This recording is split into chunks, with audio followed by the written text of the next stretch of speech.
घटना चक्र में ब्रेक के बाद आपका स्वागत है। यूएन की एक रिपोर्ट आई है जिस पर आज हम घटना चक्र पर चर्चा कर रहे हैं। कहीं ना कहीं तमाम आईने जो है वो हमें ये रिपोर्ट दिखा रही है और हम जानने की कोशिश कर रहे हैं आखिर में कहाँ चूक हुई कि अभी भी देश की दुनिया की सबसे ज़्यादा गरीब संख्या जो है वो हिंदुस्तान के अंदर बसती है। दुनिया की जो टोटल गरीब संख्या है उसका 1/3 यानी करीब 40 करोड़ लोग गरीबी रेखा के नीचे हिंदुस्तान में बसते हैं। पुष्पिन जी, अब तक कोई रिएक्शन नहीं आया है। मैं आपसे जानना चाहूँगा आप मेजर कारण क्या मानते हैं, क्योंकि तब शुरू से लेकर अब तक सियासत सिर्फ गरीबों की होती रही है। मुझे लगता है कि जो बात उपेंद्र जी कह रहे हैं और हमारे जो इकोनॉमिक एडवाइजर साहब शरद जी बैठे हैं, इन लोगों ने वो तमाम सारे तथ्य रखे हैं, लेकिन मैं इस वक्त की जो अभी तक की चर्चा की है मैं ये समझ सकता हूं कि जो कुछ हरकेश बहादुर कह रहे हैं, जो मूल कारण है जिसको शायद हम सबसे लाइटली लेने की कोशिश कर रहे हैं और तमाम टेक्निकल्स में चले जाते हैं। हमारे देश में एक जमाने हम जब छोटे थे तो ये सुनते थे हमारे दो दीवारों पर लिखा रहता था और जनसंख्या कंट्रोल की बात हो रही थी। मुझे लगा कि उस वक्त में शायद कहीं रुकेगी। आज जनसंख्या बढ़ाना, 10-10 बच्चे होना इस देश में राजनीतिक वेपन बन गया है कि आप वोट बैंक बनेंगे, आपका वोट बैंक होगा, आपकी बार्गेनिंग शक्ति ज्यादा होगी। वो 10 बच्चे टीबी के मरीज हो, वो साइकिल का पंचर जोड़ें, वो चोरी करें, डकैती करें, उनको पानी पीने का ना हो, बिस्तर ना हो, लेकिन ये महत्वपूर्ण नहीं है हमारे यहाँ। तो एक तरीके से ये देखें कि आप जो बात अवधेश भाई कह रहे हैं, हरकेश भाई, कि आपने जो प्लानिंग की उस प्लानिंग के तहत जितने जॉब या एम्प्लॉयमेंट जनरेशन का काम किया वो जब तक इंप्लीमेंट होता है, पता चला एक ऑस्ट्रेलिया की आबादी हर साल भारत में बढ़ जाती है। तो आप कितना भी देश, कितने भी आप स्पीड से प्रोग्रेस करें, ये मुमकिन नहीं हो सकता कि आपने मेट्रो की प्लानिंग की, मेट्रो जब तक बनी पता चला जनसंख्या के जिस हिसाब से सोच के 2008 में बनी थी, 14 में चलना शुरू हुई, पता चला वो सैचुरेशन पॉइंट आ गया। मेरा मानना है कि जो स्पीड हमारी पॉपुलेशन इंक्रीज की है और जो एम्प्लॉयमेंट जनरेशन की है उसमें तालमेल ही नहीं कभी हुआ है। और हमने हमेशा ये कोशिश की कि साहब अब जो है हमको सड़कें इतनी बड़ी बनानी है, हमको रेल इतनी चलानी है, लेकिन आप ये देखें कि जो पॉपुलेशन का बूम है उसको नहीं हम रोकने तैयार हैं। इतना ओवर सेंसिटिव रिलीजियस हमारे यहां लोग हैं कि किसी को लगता है कि पोलियो की दवा पिलाना उनके मजहब के खिलाफ है, किसी को लगता है फैमिली प्लानिंग करना उनके मजहब के खिलाफ है। तो ये जो ओवर टोन है, ओवर सेंसिटिव, ये लार्जर इंटरेस्ट में आप देखें कि आप कितनी भी प्रोग्रेस कर लें, कितना भी डेवलपमेंट कर लें, कितना भी इंफ्रास्ट्रक्चर कर लें। अभी मैं आजकल डिबेट जब हो रही थी पार्लियामेंट में, उसमें एक साहब ने यह कहा कि जब ये जो रेलवे की जो ट्रैक लाइन पड़ी हुई है, इस ट्रैक लाइन के आसपास लोग झोपड़पट्टी में लोग बस जाते हैं और फिर उसके बाद में वहां कई समस्याएं पैदा होती हैं। तो उस पर सुझाव यह था कि अब इन लोगों के लिए आप मल्टी स्टोरीज बिल्डिंग बना दीजिए, ये वहां शिफ्ट हो जाएंगे। लेकिन ये नहीं बताया कि ये जो जगह खाली होगी वहां दूसरे फिर आ जाएंगे। तो ये जो प्रोसेस है ये खत्म कब होगा? हम किसी एक समस्या को खत्म नहीं करते हैं, एक समस्या को थोड़ी देर के लिए सॉल्व करते हैं, फिर वही समस्या खड़ी होती है। एक तो बात यह है। दूसरी बात ये देखें कि हम पहले चुनाव से लेकर अब तक यहां पहुंच गए हैं। कोई सरकार स्टेट लेवल पे देखें, सड़क पानी, सड़क पानी। आप दिल्ली जो है दुनिया की बड़ी खूबसूरत राजधानी में है, इतना तमाम सब कुछ है। आप ये देखें कि यहां पे पॉपुलेशन बूम के चलते आज ये हो गया है कि मशरूम की तरीके से दिल्ली के आउटर्स पे, चाहे वो द्वारका हो, ग्रेटर नोएडा हो, इधर तमाम जगह ऐसे जंगल जो हैं कंक्रीट खड़े हो गए हैं। ना तो सरकार ने उनके बनने से पहले उनको यह तय किया कि इनको बिजली है हमारे पास कि नहीं है, पानी है कि हमारे पास नहीं है, सैनिटेशन है हमारे पास नहीं है। आज हमारे यहां चाहे वो यूपीए की सरकार हो, चाहे जो अभी 2 महीने पहले सरकार हो, वो ये कह रही है कि पहले शौचालय बाद में देवालय। यानी जो जीवन की पहली मूलभूत समस्या है उसको हम 70 साल बाद एड्रेस ऐसे कर रहे हैं कि शायद ये लोगों को अभी समझ में आया। अगर 60% लोग खुले में टॉयलेट में जाएंगे, खुले में शौच करेंगे, आप उसका मल्टी डायमेंशनल एंगल भी तो देखें, उससे होने वाली बीमारियां, और इस देश के अंदर कितनी सारी चीजें जीवन लोग ऐसे ही जी रहे हैं। आप हमारे यहां की बहुत बड़ी आबादी से अगर ये पूछें कि ये ह्यूमन डेवलपमेंट क्या चीज होती है, ये मेंटल हेल्थ क्या चीज होती है, तो उनको पता ही नहीं है। हम इतनी दूर तक चले गए हैं कि हमको बेसिक जीवन में चीजें जो चाहिए उसके बारे में हम इसलिए नहीं सोचते कि अभी हम रोटी पानी से लड़ रहे हैं। अभी हाल में यूपीए सरकार जो फूड बिल लाई थी, उस वक्त ये बहस चली कोई 67 करोड़ लोग ऐसे हैं जो 2 वक्त का खाना नहीं खाते। जिस मुल्क में 67 करोड़ लोगों को खाने के लिए नहीं मिल रहा है, उनसे आप मेंटल हेल्थ की बात करेंगे, उनसे बिजली की बात करेंगे, उनको कहीं बिहार में आज तक एक जाति है है जिसके बारे में लोग कहते हैं कि वो चूहे मार के खाती है कि उन्हें कुछ नहीं मिलता है खाने के लिए। ऐसी स्थिति में आप ये उम्मीद करें कि 125 करोड़ का देश, उसमें ओवरटोन रिलीजन, उसमें मल्टी डायमेंशनल सोसाइटी, एक प्रोजेक्ट बनता है, 50 लोगों के 50 एजेंडे खड़े हो जाते हैं, उसमें लोकतंत्र, और वो भी एक ऐसा लोकतंत्र जिसमें 90% गैर पढ़े लिखे लोग हैं जिनको यही नहीं पता कि हमारी ड्यूटीज क्या है, उनको ये पता ही नहीं है। अभी एक आंदोलन करेंगे, बस जला देंगे, ट्रेन जला देंगे, उनको नहीं पता कि इसको रिकवरी कैसे होगी। आप ये इन तमाम सारी चीजों के मैं समझता हूं कि जो रिजल्ट आ रहे हैं उसमें आप कहें कि हम पहले नंबर के गरीब हैं, इसमें कोई ताज्जुब की बात नहीं है। जो बात कह रहे हैं हरकेश भाई कि कुछ भी कर लें, आपने इतनी प्रोग्रेस के बाद जो 90 करोड़ जनता बढ़ी, कम से कम आज उनका तो पेट भर रहा है। लेकिन ये स्थिति ऐसी रहेगी अगर इस देश के अंदर लोकतंत्र की आड़ में अराजकता फैली रहेगी तो यही रहेगी। जी चलिए, तीन बातें, तीन बड़ी समस्याएं जो चार हमारे पैनलिस्ट हैं उनकी तरफ से निकल करके आई हैं। एक है जो गरीबी बढ़ी है उसका कारण है पॉपुलेशन, दूसरा पी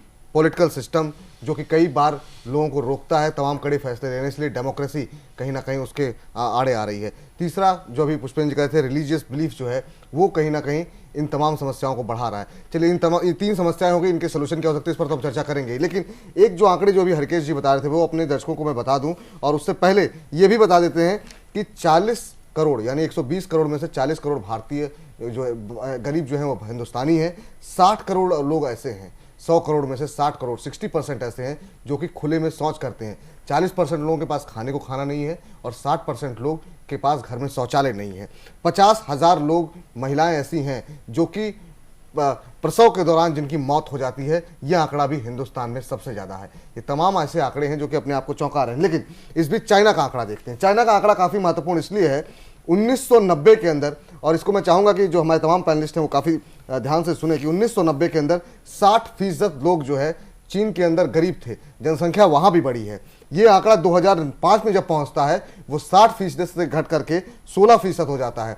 जैसा कि शरद जी कह रहे थे कि 2000 में योजना चालू हुई और 2015 तक का टारगेट रखा गया था, कुछ उपलब्धि हुई है। अब ये अगर आंकड़ा अगर हम 2010 की बात करें तो महज 13% लोग जो है अब गरीबी रेखा के नीचे रह गए हैं, यानी कि 60% से घट करके महज 13%। तो जबरदस्त गरीबी हटाने में चाइना नंबर 1 रहा है। दूसरी बात जो हम आंकड़े देख रहे हैं उसमें जो हम गरीब किस तरीके से आते हैं, रंगराजन कमेटी की रिपोर्ट है जिसमें गरीबों को 32 रुपए जो हर रोज गांव में जो कमा रहा है और शहरी इलाकों में 47 रुपए जो रोज कमा रहा है उसे हम गरीब नहीं मानते हैं, उससे नीचे कमाने वाले को हम गरीब मानते हैं।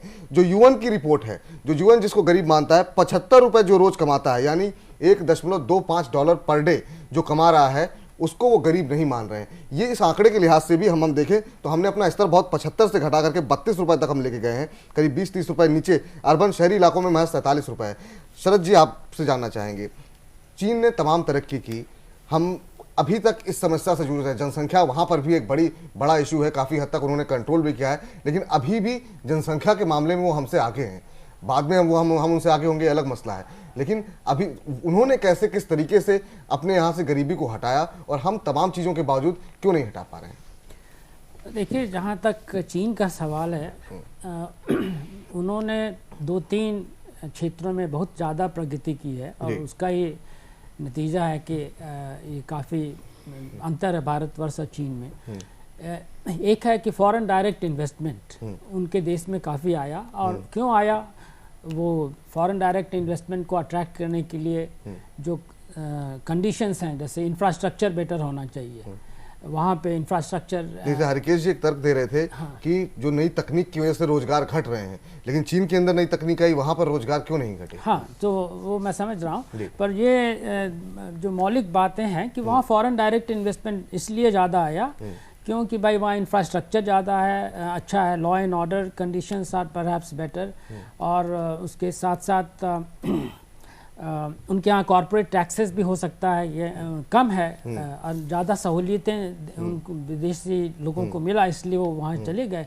तो जो फॉरेन सेविंग्स है, अब आप देखिए कि एक तरह डेवलपिंग कंट्रीज है, एक डेवलप्ड कंट्रीज है। डेवलप्ड कंट्रीज के पास में काफ़ी बहुत कैपिटल है, सेविंग्स है। उस सेविंग्स को यदि हम अपने देश की तरफ अट्रैक्ट कर सकते हैं तो FDI आएगा, और हमारे यहाँ तो लोग हैं ही हैं, वो कैपिटल और हमारे लोग मिलकर के बहुत ही आपको आउटपुट बढ़ा सकते हैं। वो सेविंग्स आप कैसे ला सकते हैं, वो एक बड़ी चुनौती है। अब आप चीन में देखें कि दे हैव सक्सीडेड, जहाँ तक कि फॉरेन डायरेक्ट इन्वेस्टमेंट का सवाल है। उसके अलावे उनके यहाँ जो दूसरी अच्छी बात हुई है वो है कि भाई उन्होंने अपनी जनता में एजुकेशन का लेवल्स बढ़ाया है, जो हमारे यहाँ भी कुछ स्टेट्स में बहुत अच्छा हुआ है, बट इट इज़, ये सभी जगह नहीं सच है। तो इसी आपका ये फॉरेन डायरेक्ट इन्वेस्टमेंट उनके यहाँ ज़्यादा। तीसरी बात जो उनके यहाँ हुई, एक तो एजुकेशनल लेवल्स भी उनके यहाँ, रिसर्च एंड डेवलपमेंट पे बहुत ही ये सी इन्वेस्टमेंट हुई है और अचीवमेंट भी हुआ कंपेयर टू इंडिया। और जो तीसरी बात भी है कि उन्होंने आपको एक्सटर्नल मार्केट को कैप्चर करने की कोशिश की, जो तो ये तीनों मिलकर के उनके यहाँ जो रेट ऑफ ग्रोथ है वही हमारे देश से काफ़ी ज़्यादा हुआ है, और उसका पर्कुलेशन जो है वो आपको लोगों को मिला है। नाउ ये तो एक बात हुई। नाउ दूसरी बात है कि भाई बहुत सारी संभावनाएं हैं जो आप अपने देश में उसको ला सकते हैं और उसका फ़ायदा ले सकते हैं। तो हम लोगों को उस तरफ कोशिश करनी चाहिए, और बहुत सारी संभावनाएं हैं जो कि आप उस पर अमल करके आप अचीवमेंट कर सकते हैं। चलिए आपसे जानना चाहेंगे यहाँ पर उपेंद्र जी, आप बताइए कि ये जो स्थिति है, जो तमाम आंकड़े हम देख रहे हैं, चीन के देख रहे हैं, बाकी देशों के देख रहे हैं, उस मुकाबले अगर हम देखें तो हमारी तरक्की तो ऐसा लगता है कि बहुत धीमी प्रगति हो रही है जिस हिसाब से हमें तरक्की करनी चाहिए। ये 3 मुद्दे अभी चर्चा के दौरान तमाम लोगों ने, आप लोगों ने उठाए, population, political system, religious belief, ये तमाम ऐसे देश हैं जिनमें जो है तमाम, जहाँ पे भी डेमोक्रेसी है, इस तरह की चीज़ें होती हैं। हमारे यहाँ इतना बड़ा हर्डल क्यों बन रहा है ये तमाम चीज़ें? अब देखिए, हमारे जो नीति निर्माता हैं, हरकेश जी ने सही कहा कि आबादी बढ़ जाती है, लेकिन आबादी बढ़ेगी ये नीति निर्माताओं को पहले से पता रहता है। जो योजना आयोग में बैठे हैं उनको मालूम है कि किस गति से आबादी बढ़ रही है, अगले 10 साल में किस गति से बढ़ेगी, 20 साल में किस गति से बढ़ेगी, और गति में कुछ रोक भी लगी है। ऐसी बात नहीं है कि जो 80s में जो विकास जनसंख्या वृद्धि की दर थी 90s में थी, वो लगातार कम हो रही है। प्रत्येक सेंसस में थोड़ा सा तो कम हो ही जाता है। तो हमारे जो योजनाकार हैं वो इसलिए भी फल हुए कि पूरा जो हमारा सेंट्रलाइज्ड योजना का जो हमने बनाया कि प्लानिंग फ्रॉम द अबव, ऊपर से प्लान करना, वही फॉल्टी था। हमने अपने आप को गांधीवादी रास्ते से हटा दिया। ये आज़ादी के बाद हमारे नीति निर्माताओं की सबसे बड़ी भूल थी, उसका खामियाजा हम अभी भुगत रहे हैं। गांधी जी का था कि प्रोडक्शन बाय मासेज, और अभी है कि मास प्रोडक्शन। हरकेश जी ने कहा कि जो 3,000 लोग काम कर रहे थे, वो जितना करते थे उससे 10 गुना ज़्यादा, और उनसे 10% कम, 10% मतलब 10वां हिस्से, प्रोडक्शन 10 गुना ज़्यादा और एम्प्लॉयमेंट 10 गुना कम, 10वां हिस्सा। हाँ, तो ये ठीक है, लेकिन कुछ एरिया में तो आप मास प्रोडक्शन आपको करना होगा, लेकिन जहाँ मास प्रोडक्शन बाय मासेज जरूरी है वहाँ उसको इनकरेज करना चाहिए था, वो नहीं किया गया। दूसरा है जो कि बैलेंस्ड ग्रोथ पर ध्यान नहीं दिया गया। आप देखिए कि उन्होंने कहा शरद कुमार जी ने कि पूर्वी हिस्सा हमारा अविकसित है। क्यों है पूर्वी हिस्सा अविकसित? वो तो सबसे धनी इलाका होना चाहिए, क्योंकि सबसे ज़्यादा मिनरल्स वहाँ है। तो जो पॉलिटिकल सिस्टम एग्जिस्टेंस में आया, आप डेमोक्रेसी की बात कर रहे हैं, लेकिन जो पॉलिटिकल सिस्टम आया जिसमें कि केंद्र बहुत ज़्यादा मजबूत है, राज्य कमज़ोर है, तो राज्यों में जो रिसोर्सेज हैं, मिनरल रिसोर्सेज हैं, उस पर कब्जा केंद्र का हो गया, और केंद्र ने अपने हिसाब से नीतियाँ अपनाई। एक फ्रेट इक्वलाइजेशन पॉलिसी अपनाई गई थी जो बहुत साल तक चली, 90s में उसको ख़त्म किया गया। बिहार वगैरह ने ऑब्जेक्शन किया। उसमें था कि जो बिहार में, बंगाल में, उड़ीसा में जो भी मिनरल माइन एंड मिनरल्स है वो उसी रेट में बिकेगा जो गुजरात में बिक रहा है। और फ्रेट को इक्वलाइज करने के लिए आप वहाँ के लोगों को सब्सिडाइज कर रहे हैं, तो यहाँ का माल हो रहा है, प्रोडक्शन यहाँ हो रहा है, ये तो उससे रिलेटेड फैक्ट्री यहाँ ज़्यादा होना चाहिए था। लेकिन फ्रेट इक्वलाइजेशन के द्वारा आपने एक ऐसी स्थिति पैदा कर दी कि पश्चिमी भारत में को उसका लाभ मिलने लग गया। ये सब किसने किया? तो ये जो फ्रेट इक्वलाइजेशन अगर नहीं होता तो पूर्वी भारत का ये हालत नहीं होती। फिर है जो आप देखिए कि नक्सलवादी माओवादी गतिविधियां वहीं है जहाँ के नेचुरल रिसोर्सेज ज़्यादा है, क्योंकि गरीबी भी वहीं ज़्यादा है। तो इसका जो संबंध है इसको आप सीधे कह के नहीं कह सकते कि ये डेमोक्रेसी है।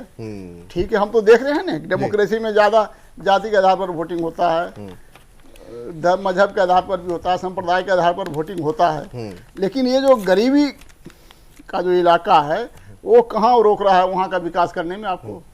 चलिए इसीलिए हमें लगता है कि मुख्य रूप से हमारे जो योजनाकार हैं उनकी विफलता है, और योजना का जो तरीका अपनाया गया सेंट्रलाइज प्लानिंग का, जो रूस से उधार लेकर रूस जैसा किया गया, उसकी विफलता है ये। चलिए इस पर हरिकेश जी आपके पास आएंगे। दो सवाल हैं। एक तो जो चाइना के आंकड़े आपके पास थे उसको लेकर के आपका क्या जवाब है कि आखिर में हम वहां तक क्यों नहीं पहुंचे। दूसरा एक सवाल मेरा सुन लीजिए, क्या इस सब के पीछे आपको लगता है जो लंबे समय से राजनीति चल रही है उसमें करप्शन इतना ज़्यादा है, वो जिम्मेदार है? दूसरा, क्या विल पावर की कमी रही, क्योंकि हमारे यहाँ वोट बैंक की जो राजनीति रही है हमेशा जाति, धर्म इन और या फिर कुछ सेंसिटिव इश्यूज को उठा करके जीत करके उन्हीं मुद्दों को जीवित रखना और अपना हित साधना, चुने हुए लोगों तक ही लाभ पहुंचाना, जिनसे आप पैसे ले रहे हैं चुनाव लड़ने के लिए उनको लाभ पहुंचाना। जो आखिरी आदमी है वो शायद ना तो विकास चाह रहा था उस समय, उसके अपने धार्मिक अपने जातीय वो उसी में खुश रहता था कि मुझे इस तरह की तवज्जो मिल गई। क्या ये सब कारण ऐसे रहे जिसकी वजह से इतना लंबा वक्त लगा कि हमने ठीक तरीके से इस बारे में सोचा ही नहीं? देखिए, जो बातें आप पूछ रहे हैं जी, लगभग इन सब बातों का जवाब मैंने दे दिया, लेकिन हेडिंग्स में दिया। हाँ, अगर उसी चीज को हम एक्सप्लेन करें तो ये सब एरियाज कवर हो जाएंगे जिन पॉइंट्स को आप उठा रहे हैं। अब आज आप देखिए कि जो भी स्थिति बनी हुई पॉलिटिकल सिस्टम का तो बहुत बड़ा महत्व होता है। ग्रोथ कहीं भी हो, देखिए हम वकालत ये नहीं कर रहे हैं कि डेमोक्रेसी आप खत्म कीजिए, इसको कतई मत इस रूप में लीजिए, लेकिन एक चीज आप जान लीजिए कि जितना फ्रीडम और लिबर्टी आपने दिया हुआ है ये एक अलग सब्जेक्ट है, इस पर अलग आपको बहस करनी पड़ेगी। वो ऐसी वो इतना ज्यादा है, जो हमारा कंसेप्ट ऑफ फंडामेंटल राइट्स है, ह्यूमन राइट्स है, बहुत सारी चीजें हैं। एक ऐसे सोसाइटी में ये इफेक्टिवली काम करता है जहां पर कि सेल्फ रेस्ट्रेंट माने सेल्फ इम्पोज डिसिप्लिन होती है। हमारे वहाँ इस चीज की बहुत बड़ी कमी है। कारण यह है कि देश जब से आजाद हुआ और आज तक, अभी एक गैप बहुत लंबा नहीं, अभी तो हम लोग आजादी के बाद के पैदा हुए लोग हैं। हम इतने दिन के अंदर जितनी आबादी बढ़ गई, जितनी हमारी आवश्यकताएं रही। एक जमाना था जबकि आप यहाँ पर सुई भी जो आती उस पर मेड इन इंग्लैंड लिखा रहता था, मेड इन यूएसए लिखा रहता था। टार्च हम लोग यूज करते थे मेड इन यूएसए, अगर ऐसा टार्च मिल जाता था बड़ा खुश होते थे गांव में, अरे ये तो अमेरिका का बना हुआ है। हम जो बचपन की स्थिति अपनी बता रहे हैं, हमारे वहाँ कुछ ये सब चीजें नहीं। आज हम बहुत बड़ी बड़ी चीजें बना रहे हैं, तो ऐसा नहीं कि आपने डेवलपमेंट नहीं किया। हाँ, जिस रेट से, जिस फास्ट माने जिस तेजी से वो ग्रोथ होना चाहिए था उतनी तेजी से नहीं हुआ। उसमें आपका पॉलिटिकल सिस्टम बहुत आड़े आया। दुनिया में जहां कहीं भी मैंने देखा, साउथ कोरिया में वहां एक तरह की डिक्टेटरशिप थी। जब प्रेसिडेंट पार्क थे जिनकी हत्या हो गई थी, उनके टाइम में साउथ कोरिया सबसे ज्यादा डेवलप किया। जहां कम्युनिस्ट डिक्टेटरशिप रही है, जिसे आप कहते हैं डिक्टेटरशिप ऑफ प्रोलेटारिएट या पोलिट ब्यूरो एक होता है जिसका कंट्रोल होता है, वहां का डेवलपमेंट मैंने देखा बहुत ज्यादा होता है। जहां डेमोक्रेसी है, जैसे अब ब्रिटिश डेमोक्रेसी 600 साल से लगभग ज्यादा पुरानी हो गई, अमेरिका में भी कम से कम 250 साल से ज्यादा हो गया। अमेरिका ने दुनिया भर की टैलेंट को बुला लिया, कोई भी वहां पर गया। यहाँ तक कि जो माना जाता था कि यहूदी बहुत इंटेलिजेंट होते थे, जर्मनी से जो भागे और तमाम जगह पर गए। आज इजराइल में आप देखिए कि उनकी क्या स्थिति है, उनको बहुत इस्तेमाल किया अमेरिका ने। तो उनका इतना 100 साल पुराना होने के बावजूद भी आज भी अमेरिका में क्राइम रेट बहुत ज्यादा है। बहुत सारी जगहों पर आप देखते होंगे बच्चे जाते हैं किसी स्कूल के अंदर, गोली मार देते हैं तमाम लोगों को। ये सब चीजें वहां भी हो रही हैं, शिकागो वगैरह अक्सर ये खबरें आती हैं। तो देखिए, अराजकता कैंपबेल अगर ना वो आया होता कुछ दिन के लिए ब्रिटेन में, तो ब्रिटेन की भी स्थिति बहुत खराब थी। तो कहने का मतलब यह है कि इसके बहुत व्याख्यान समय की भी बहुत कमी है। पॉलिटिकल सिस्टम का डेवलपमेंट पर बहुत प्रभाव पड़ता है। इस चीज को आप इग्नोर करके एकदम नहीं चल सकते। इसको इसलिए आपको सुधार करने की दिशा में काम करना चाहिए। आपको अपने यहाँ एजुकेशन अधिक से अधिक हो, मॉरल एजुकेशन हो। लोग इतना ज्यादा भ्रष्टाचार जो सीख रहे हैं, केवल भ्रष्टाचार स्कूल कॉलेज यूनिवर्सिटी में ही नहीं है, परिवार से ही सीखना शुरू होता है। स्कूल 3 तरह की शिक्षा संस्थाएं हैं, परिवार है, समाज है और स्कूल कॉलेज यूनिवर्सिटी है। तीनों जगह पर बच्चा है, ग्रोइंग माइंड जो है, डेवलपिंग माइंड जो है, जब तीनों जगह भ्रष्टाचार का वातावरण देखता है, उसी का असर उसके ऊपर पड़ता है। अब तो बच्चे, हम लोग जब पढ़ के निकलते थे तो उस समय हमारे टाइम में बहुत सारे लोग ये सोचते थे कि चलेंगे भ्रष्टाचार के खिलाफ लड़ाई लड़ेंगे, अपराध के खिलाफ लड़ाई लड़ेंगे, एक बेहतर समाज बनाने की कोशिश करेंगे। आज बहुत सारे बच्चे कहते हैं कि कैसे जल्दी से पढ़ाई खत्म हो और अधिक से अधिक हम पैसा कमा लें। तो अप्रोच बहुत अलग होता चला जा रहा है। इस अप्रोच को भी ठीक करने की जरूरत है। इस पर बहुत दिमाग अप्लाई करना पड़ेगा, केवल बात के लिए नहीं कि बात को, या इन्होंने ये बात कही तो मैं इसको काटना है, ये पॉइंट नहीं, इससे नहीं चलेगा। चलेगा कि जो बात कही जा रही है इसमें कुछ रेलेवेंस है कि नहीं है, और इस रेलेवेंस अगर है तो इसमें हमको सुधार क्या करना चाहिए। अगर इसमें रीड बिटवीन द लाइन निकालें आपकी बातों से, तो क्या ये निकाल सकते हैं कि कुछ दिन के लिए ही सही, डेमोक्रेसी की जगह कुछ दिन के लिए आपको लगता है कुछ सही सोच की तानाशाही की आवश्यकता है? हमारा कहना यह है कि थोड़ा कड़ा एडमिनिस्ट्रेशन जरूर होना चाहिए, लेकिन अब जैसे हमारे वहाँ एक सपोज करिए कि एक चपरासी है, प्राइम मिनिस्टर ने उसको अपने आंख से देख लिया कि घूस ले रहा था किसी आदमी से, और उसको एक स्लिप पहुंचाने के लिए, अब प्राइम मिनिस्टर ने कहा इसको टर्मिनेट कर दो। वो टर्मिनेट हो गया क्योंकि प्राइम मिनिस्टर ने ऑर्डर किया। वो तुरंत जाएगा कोर्ट ऑफ लॉ में, वहां से एक स्टे ऑर्डर ला करके वहीं प्रधानमंत्री घर में काम करेगा।